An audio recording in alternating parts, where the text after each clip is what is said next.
असम जैसी जगह उन लोगों के लिए ठीक है जिनको भूत प्रेत में दिलचस्पी हो।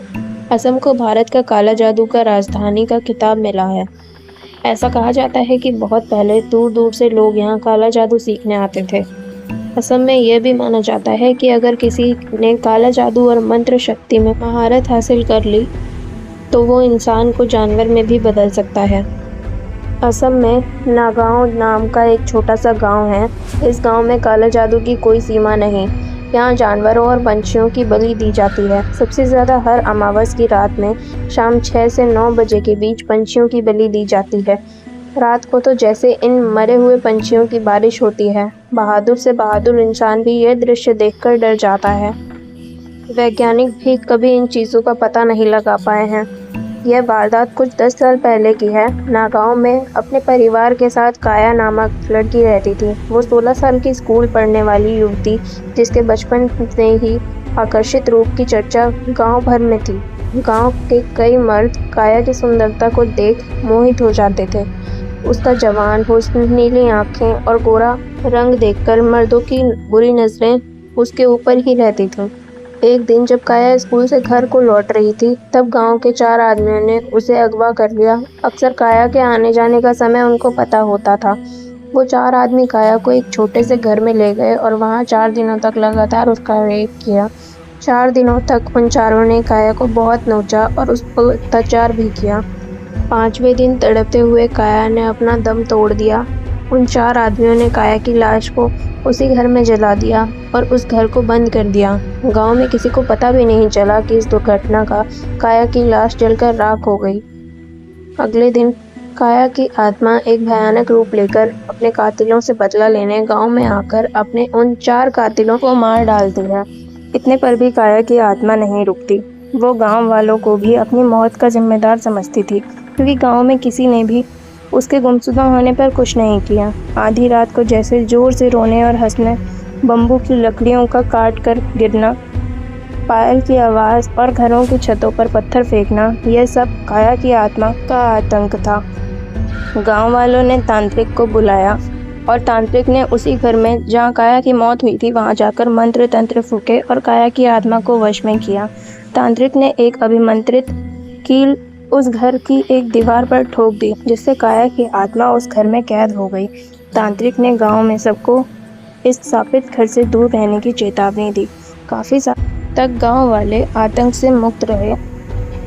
फिर एक दिन 2 सैनिक फैजल और किशन अपनी आर्मी की ट्रेनिंग ख़त्म करके अपने घर वापस जा रहे थे। रास्ते में नागांव से गुजरते हुए उनकी जीप अचानक उसी शापित घर के बाहर बदकिस्मती से बंद पड़ जाती है। फैसल ने किशन से कहा, रात बहुत हो चुकी है और दूर दूर तक कोई गांव वाला नहीं दिखाई दे रहा है।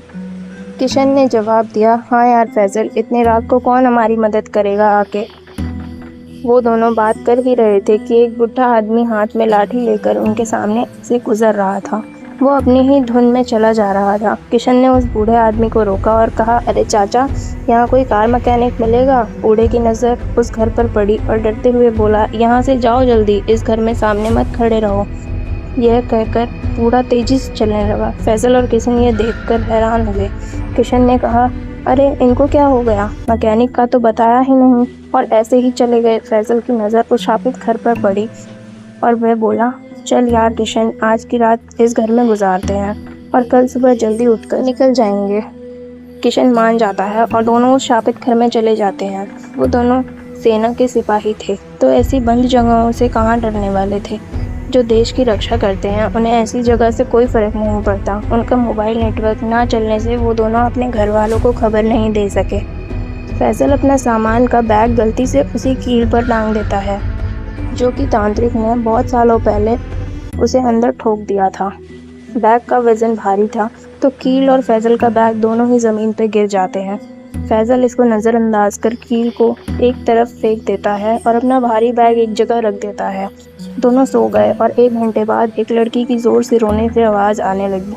किशन की नींद खुली और उसने देखा कि एक लड़की बहुत डरावने भूतिया रूप में उसके सामने खड़ी थी। फैसल की गलती से काया की आत्मा आज़ाद हो गई और अब वो किशन के सामने खड़ी थी।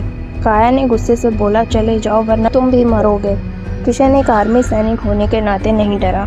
काया की आत्मा ने सोते हुए फैजल को हवा में ऊपर उठा लिया और कहा, तेरे दोस्त को मार डालूंगी, चले जाओ वरना।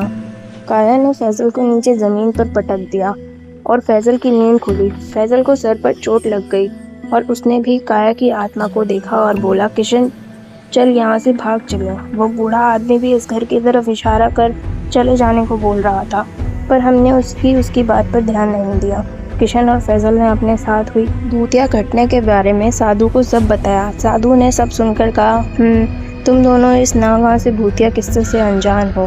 तुम्हारा भूत प्रेतों से कभी सामना नहीं हुआ, इसीलिए उस घर में चले गए। तुम दोनों अभी मेरे साथ उस घर में चलो, क्योंकि ऐसी आत्माएं इतनी आसानी से पीछा नहीं छूट। वे तीनों उस घर में जाते हैं। घर में जाते ही साधु की नज़र जमीन पे गिरे उस कील पर गई। उस कील को हाथ में लेकर साधु ने अपने दिव्य दृष्टि से कील और उस आत्मा का रहस्य पता लगाया। फैजल ने कहा, अरे यह तो वही कील है जिस पर मैंने अपना भारी बैग टांगा था और वजन के कारण ही कील और बैग जमीन पर गिर गए। साधु ने कहा, यही तो गलत हुआ और वो आत्मा आज़ाद हो गई। इस कील ने उसे इस घर में बांध रखा था।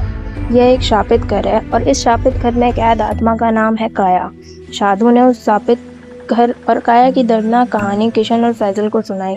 किशन और फैजल सुनकर बहुत दुखी हुए। किशन ने साधु से पूछा, तो अब क्या करें?